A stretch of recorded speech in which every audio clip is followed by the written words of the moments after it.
ازيكم حبايبي عاملين ايه؟ بالبرطمان الصغير الازاز ده، ودي شاليمو ورق.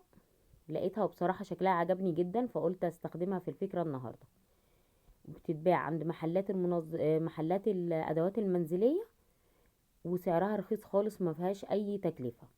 هبدأ اخد اقصقص الشاليمو دي بثلاث مقاسات مختلفة. اول مقاس اللي انا بقيسه ده، هقسم الشاليمو على 3 اجزاء، وهيفيض الحتة الصغيرة دي طبعا مش هرميها. تاني مقاس هعمله بنفس الحجم بتاعها، بس هقلل حاجة بسيطة، يعني هقلل سنتي من المقاس الاولاني اللي انا عملته. برضو هعمل منها حبة كده كويسين زي ما انتوا شايفين كده.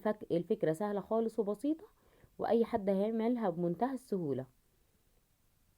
والمقاس التالت نفس الطريقة، هقيسه على المقاس وهصغر منه حوالي نص سنتي، وهاخد برضو منه كمية كده. ولو احتجت تاني هقص تاني واعمل، بس على اساس ان انا ما اقص بزيادة، ويعني وابقى قصته على الفاضي.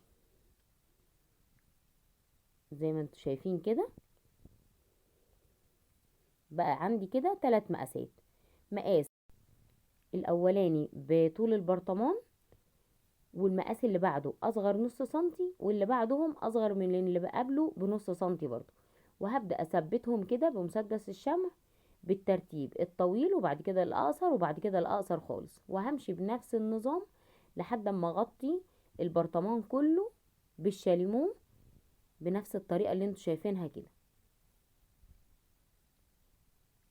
هبدأ بقى اعمل الاول الطويلة، وبعد كده المتوسطة، وبعد كده القصيرة، لحد ما اغطي محيط البرطمان بالكامل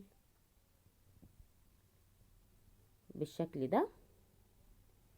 القناة عليها افكار كتيرة جدا، وكلها من اعادة التدوير، وبتكلفة تكاد تكون مفيش تكلفة خالص، وكلها حاجات طبعا موجودة في البيت. ووارد جدا ان احنا لو ما نعملش بقى الافكار دي، ان الحاجات دي هتترمي، فليه نستفاد بيها احسن، ونعمل منها قطع ديكور وادوات تفيدنا طبعا بدل ما نرمي الحاجات دي.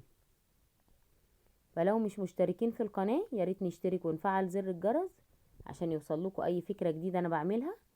وطبعا ما ننساش اللايك والشير والكومنت الجميل اللي انا بستناه دايما من حبايبي.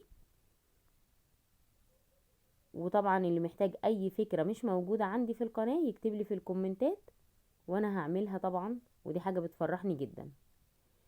كده انا غطيت البرطمان بالكامل زي ما انتوا شايفين كده. بقيت عندي قطعة ديكور. هبدأ، ده زرع صناعي عندي، هبدأ اقصقص الاجزاء اللي انا هحتاجها بس في الفكرة، وهبدأ احطها في الشاليمو، واحدة وواحدة هسيبها فاضية بالشكل ده. الفكرة سهلة خالص وبسيطة، وهتشوفوا في النهاية النتيجة بصراحة عجبتني اوي. هقصقص جزء كمان، ودي هتبقى اخر جزء انا هحتاجه. وده بقى شكلها النهائي. ايه رأيكم؟